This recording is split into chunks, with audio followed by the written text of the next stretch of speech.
目を開けたままくしゃみ、絶対できないよ。なんで人間ってくしゃみの時に必ず目を閉じちゃうの？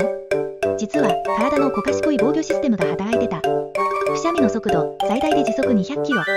車が高速道路を走るスピードと同じ。